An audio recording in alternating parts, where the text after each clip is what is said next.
Snow fell like tiny glass needles from the sky, covering the streets in a thick white blanket. People walked fast with their collars up and eyes down. No one wanted to stop. No one wanted to see. But she stood there, a woman with hollow cheeks, dry lips, and a tattered scarf wrapped around her face. Her hands were red from the cold, and they trembled as she held a thin cloth close to her chest. Under that cloth, her daughter coughed. The girl's small feet stuck out, bare, purple. She was maybe 5 or 6. Her eyes half closed, skin pale, lips blue. Every time she shivered, the woman pressed her closer to her chest like it would help. Like her own warmth could replace what the winter had stolen. She knocked on doors. 1, 2, 3, please. Her voice cracked. Just one hot meal. My daughter's cold. She hasn't eaten. No one answered. One door opened slightly, then slammed shut again. A man behind a window looked at them, then pulled the curtain. The mother stood still. Her back was tired, her fingers numb, but her heart still burning, still hoping. Her knees dropped to the icy ground as she stared at the little girl's feet. "I'll do anything," she whispered, not to anyone. Just to the sky, just to the wind. From across the street, a voice replied. "Anything?" She turned her head. A figure leaned against a wall, half in shadow, half under a flickering neon sign that said Night Market. The figure was wearing a long coat, his face hidden by a black scarf and a hat too wide. The woman hesitated. Her arms tightened around the girl. "I need food. Real food. Something warm." The man didn't move. He only spoke one line. "You give, you get." It was the rule of the night market. Everyone knew. You didn't get anything for free. If you needed something, you had to pay. Not always with money. Sometimes with other things. She looked down at her daughter again. Her lips had stopped moving. The cough had stopped too. That was worse. The woman stood up. Her legs felt like breaking sticks. She walked slowly toward the man, each step pressing a question in her mind. What would he ask for? What would he want? But she had already said it, hadn't she? She would do anything. "I'm not a beggar," she said, her voice stronger now. "But I'm a mother. And tonight, that's all I am." The man nodded, as if he had heard this many times before. "There's a meal waiting. A real one. Hot, meat, bread. A blanket too." She blinked, not trusting the words. But hope tasted better than fear right now. He stepped aside and pointed toward a narrow alley behind the market. "You'll find it there. But remember," he said quietly, almost kindly, "a warm meal is never free." She didn't look back. She followed the alley, her arms around the girl, her feet dragging through the snow. And from behind, the man whispered something soft but chilling. "Tonight, you'll be mine." The alley was narrow and dark, the kind of place where light was scared to go. Garbage bags lay against the walls, ripped open, smelling of old oil and rotten fruit. Broken crates and wires hung from above. But at the end of that darkness, there was warmth. A small fire burned inside a metal barrel.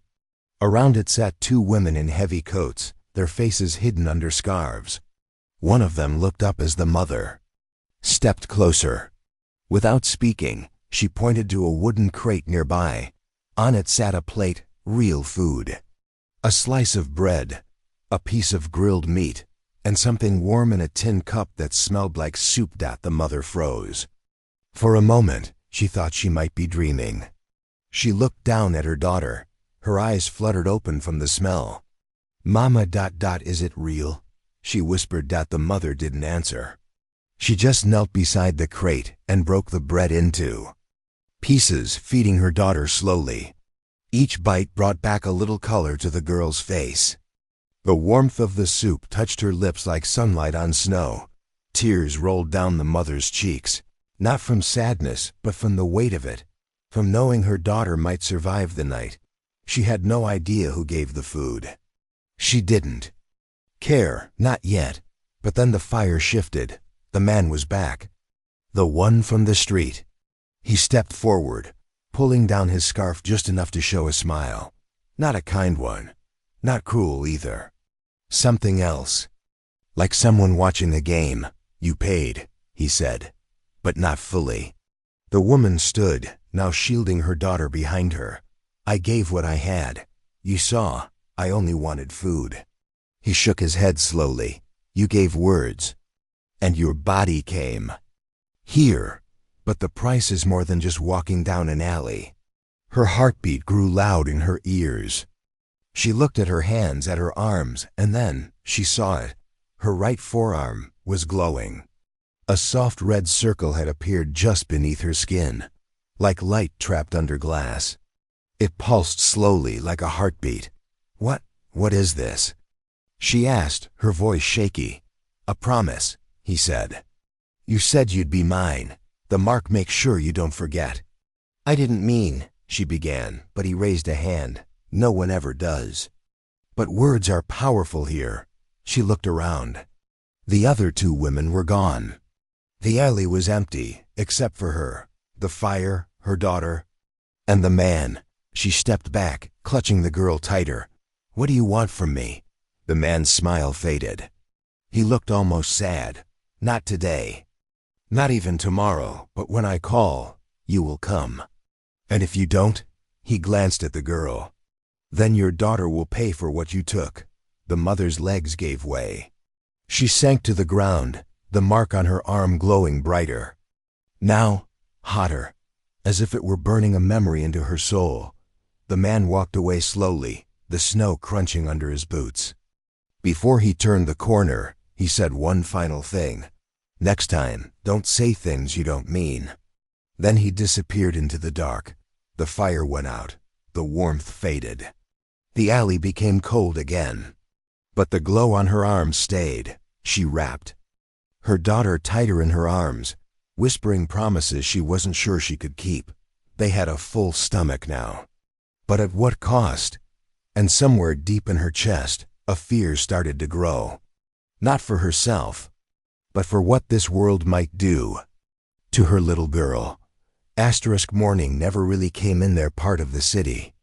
The sky stayed a constant shade of ash gray, as if the sun had forgotten them. Snowflakes floated down without sound, like pieces of a broken sky. The mother opened her eyes to the dull light sneaking through a cracked window. Her arms were stiff. Her back ached. But her first thought was not pain. It was her daughter. The child slept curled beside her, wrapped in the same thin cloth. But something was different now. Her breathing, softer. Her cheeks, not as pale. The warmth from last night's food had done something. Saved something. For now. The mother sighed in relief. Then she looked down at her arm. The red circle was still there. Glowing. Gently, but constant. It hadn't faded in the night like she had hoped.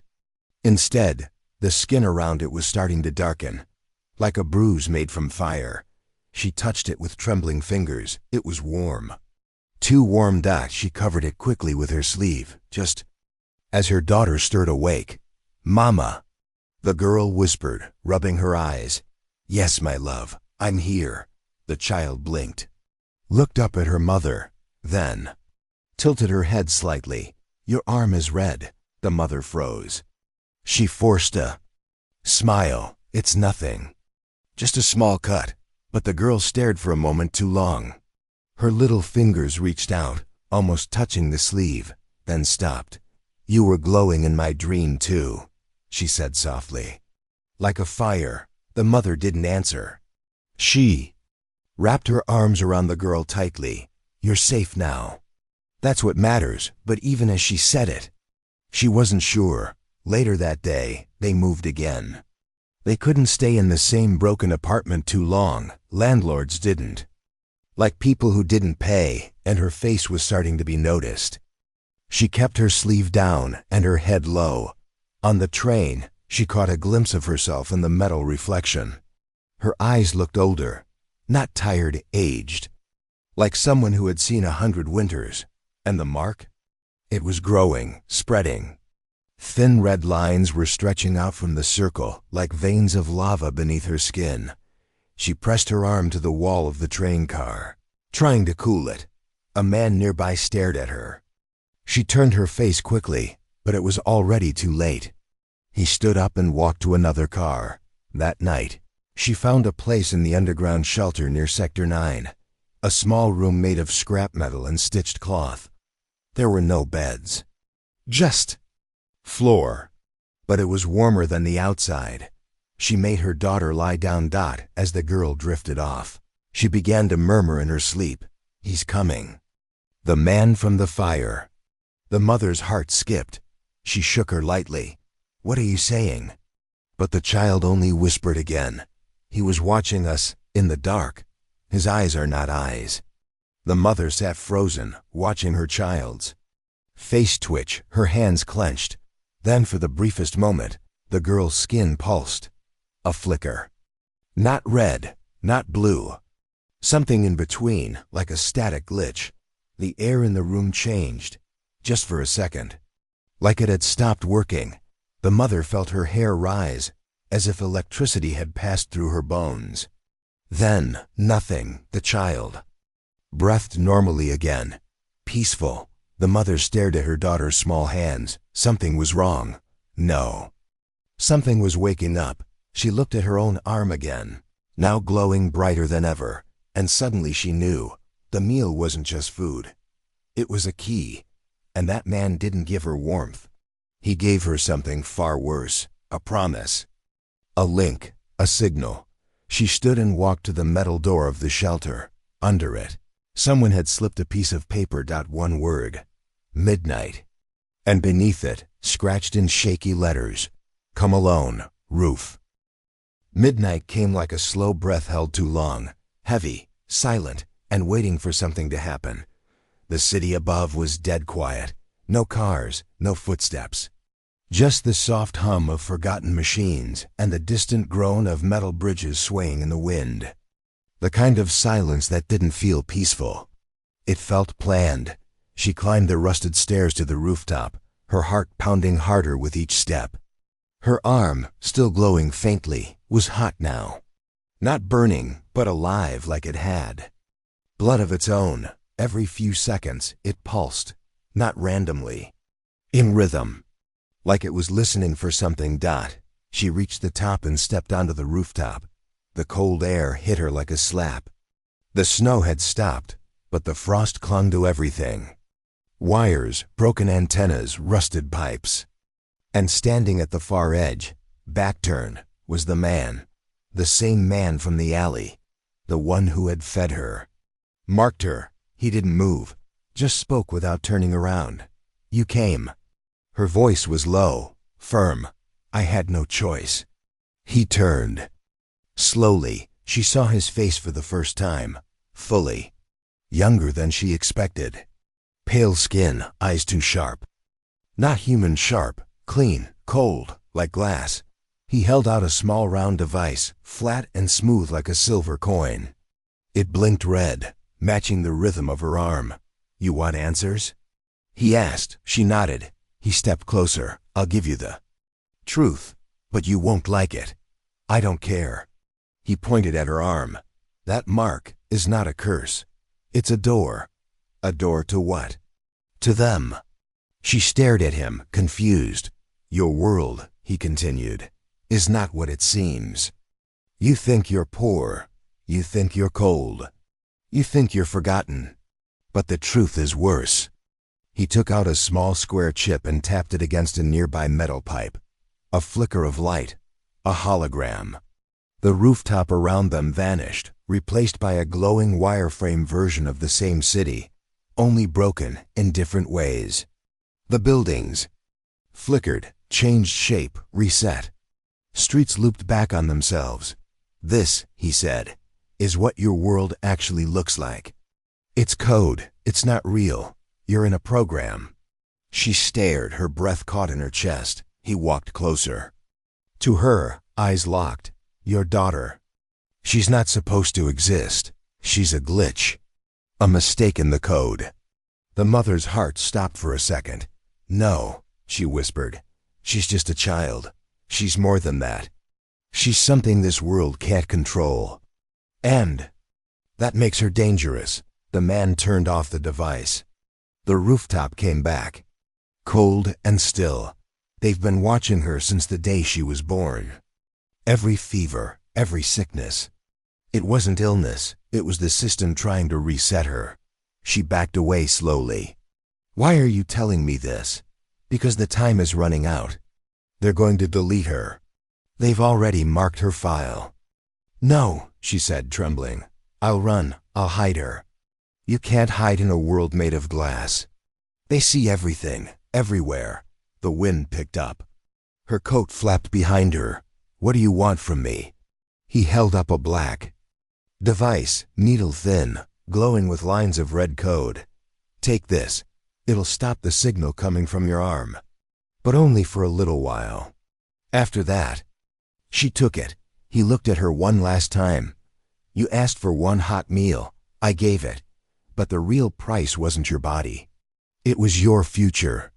He turned, walking toward the edge. She shouted after him, Who are you? He stopped, smiled. Faintly, I used to be like you. Then I woke up. And with that, he jumped. Down into the darkness. She rushed to the edge, but there was no sound. No body, just the quiet city below. She looked down at the device in her hand, then at the door behind her. Her daughter was waiting. And now, everything was different. Her child wasn't just a girl. She was something more. Something dangerous. And the world had noticed. Asterisk, she didn't sleep that night. How could she?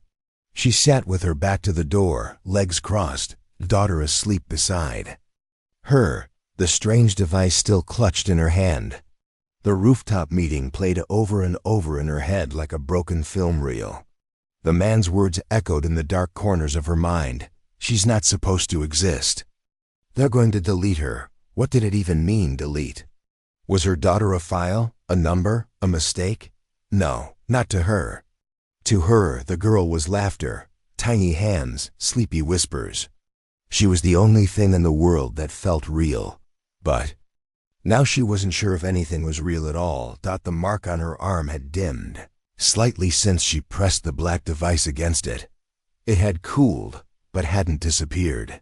Like the signal had paused, not stopped. She glanced at her daughter. The child stirred, eyes half open. Mama? The girl mumbled. I'm here, she said quickly, brushing hair from her forehead. Did you hear the buzzing last night? The mother blinked. What buzzing? The girl frowned. It was in the walls, like wires talking. Before she could answer, the building trembled. A low thud shook the floor. Distant, but close enough to mean something bad. Then another. Closer this time. Boom, boom. The girl sat up. Outside, red light started to blink through the cracks in the shelter walls. A sound followed, metallic, robotic, like clicking bones. They had found them. The mother grabbed the girl's coat, yanked it over her, picked her up in one motion. Her body moved before her mind did. Survival was now muscle memory. She pushed open the back door of the shelter, slipped into the alley. Screams echoed from the main road. A group of people were running. A man carrying a bag was pulled to the ground by something with claws, not hands. Claws, metal, long, red-lit. Fast. She turned and ran the other way. Daughter wrapped tight in her arms. The child held on, but not with fear. She was calm. Too calm. Are those the men from the fire? She asked softly. The mother said nothing. Just ran faster. Behind her, the ground cracked. The red-eyed machines were on rooftops now. One dropped down from a building and landed just meters behind her. Its face was smooth, no eyes, no mouth. Just light. She dodged into a narrow alley, only to find a dead end. No exit. She pressed her back against the wall, shielding her daughter. Heart pounding. The machine stepped closer, scanning her. Her arm pulsed. The mark started glowing again. It was responding to them, calling them. A tracker. The machine raised one hand. Then the daughter looked up. And everything stopped. Literally. The snowflakes froze in the air. The machine's hand, mid-reach, hovered still. Even the flickering lights above paused. The city had glitched. Like someone had hit the pause button on reality. The mother looked around. Breath caught. What? The child was staring at the machine, eyes wide and glowing faintly, a shimmer like broken glass underwater. I made it stop, she whispered. Tears streamed down the mother's face, not from fear, from awe. The girl looked confused, like she herself didn't know how she did it. The mother whispered, "You're waking up." The girl nodded. "He's watching me again, from the black room." "Who?" The girl looked up at the sky. The man with no face. The one who made the rules. Suddenly, everything snapped back. The machine jerked forward, no longer paused. But its body glitched. Its legs twitched. Its head spun sideways and locked. It began to melt, not from heat, but from code collapsing. It fell to the ground, twitching, lights dimming, until it stopped moving completely. Silence. The alley was clear again. The mother held her daughter close, still shaking. They couldn't stay in this world much longer. It was changing, breaking. And her daughter was no longer just a child trying to survive. She was becoming something else. Something powerful. But power always comes at a price. And the system, whatever it was, had just lost control. Now it wanted revenge. The storm never ended. It just changed shape. By morning, the city felt different. The snow had turned to ash, light gray dust falling from a sky that no longer looked like a sky at all. The clouds above seemed stitched together by wires. Long cracks shimmered across the sky dome, pulsing faintly as if the world was tired of pretending it was real. She kept walking, holding her daughter's hand tightly. They didn't run now. Running would draw attention.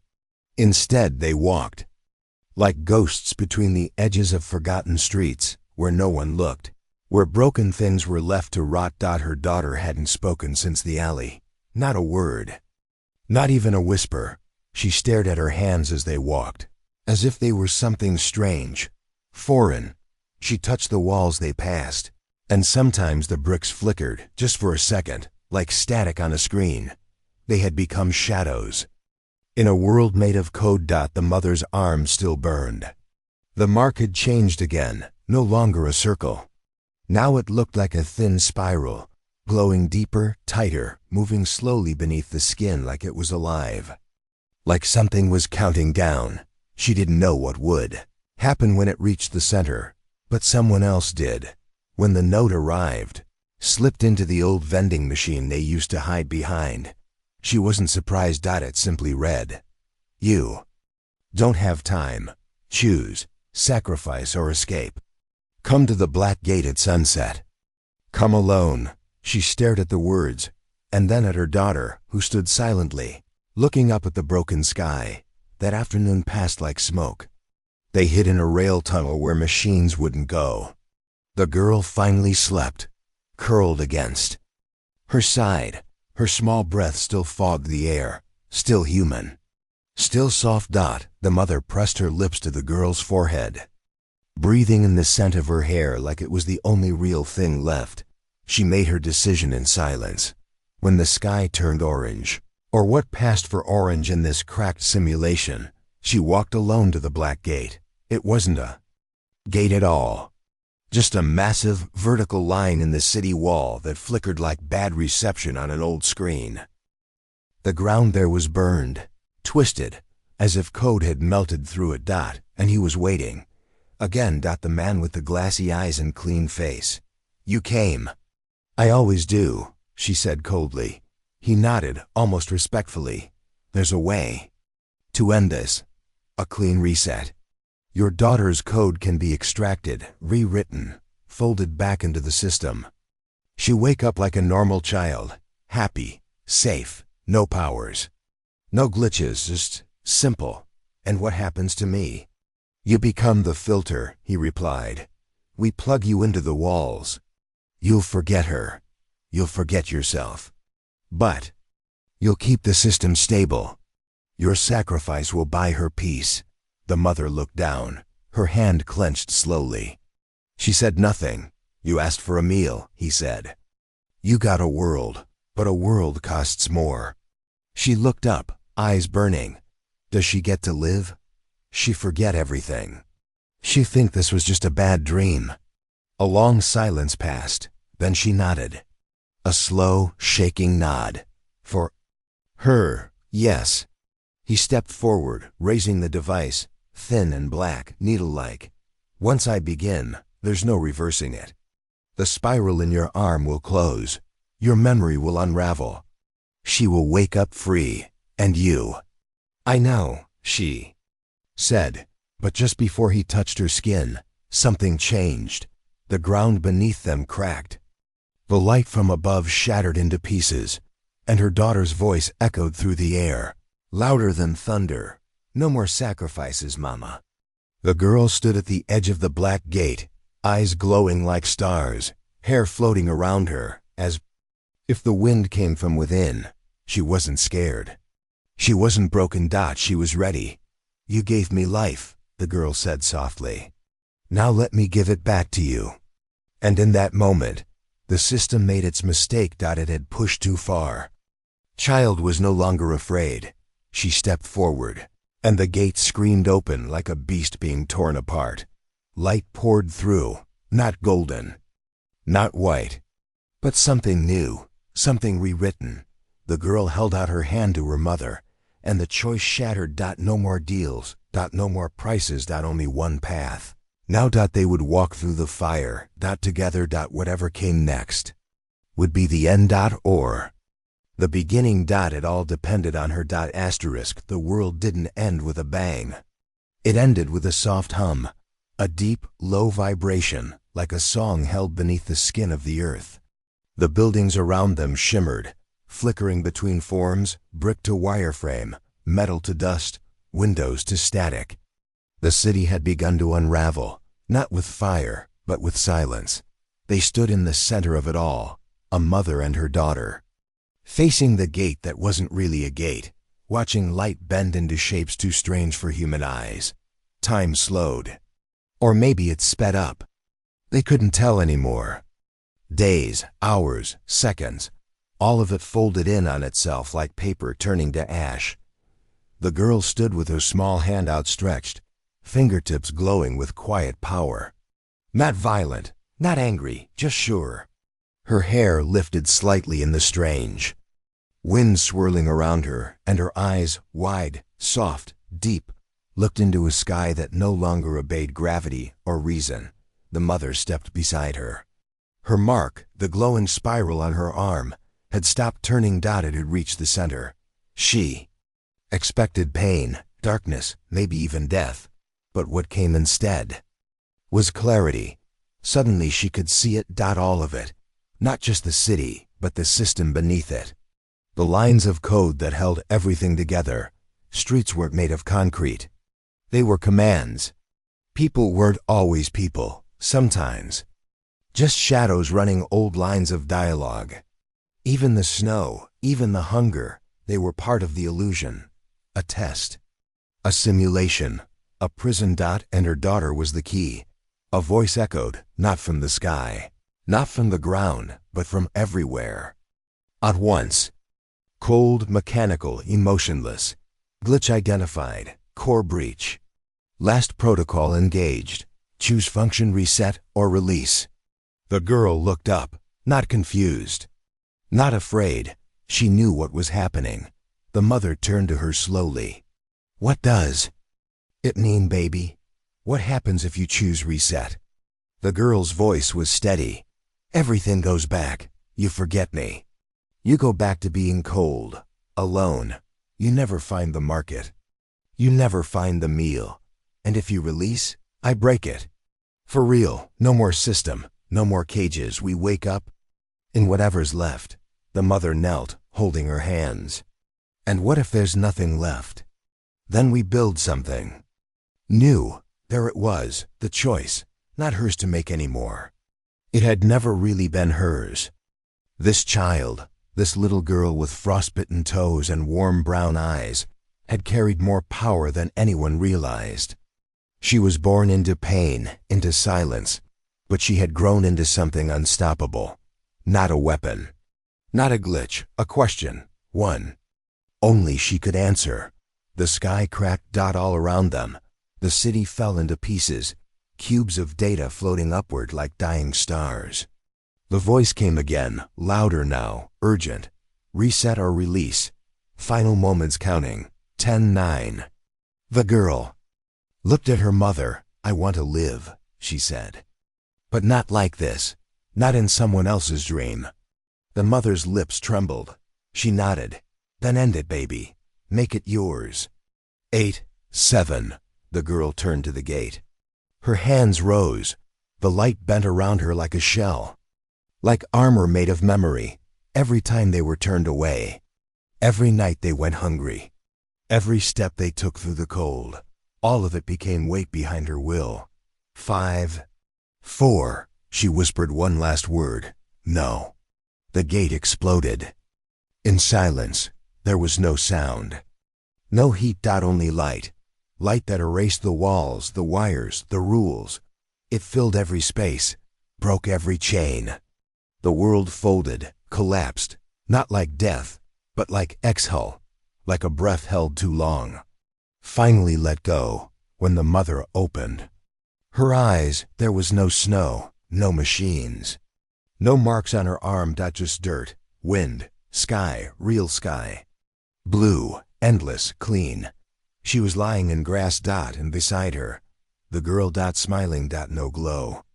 No glitch, just a girl again. Her feet were bare, but warm. Her skin soft, full of color. The mother stared at her, tears streaming. Did you? The girl nodded. It's gone, but we're not. From behind a hill, smoke curled from a chimney. Laughter floated faintly on the breeze. Somewhere there were people, real people, maybe broken like them. Maybe lost too, but not controlled. The mother took her daughter's hand. Let's go find out what's left, she said. They walked. Side by side, into a world without code, without watchers, without cages. Into a life that was finally theirs.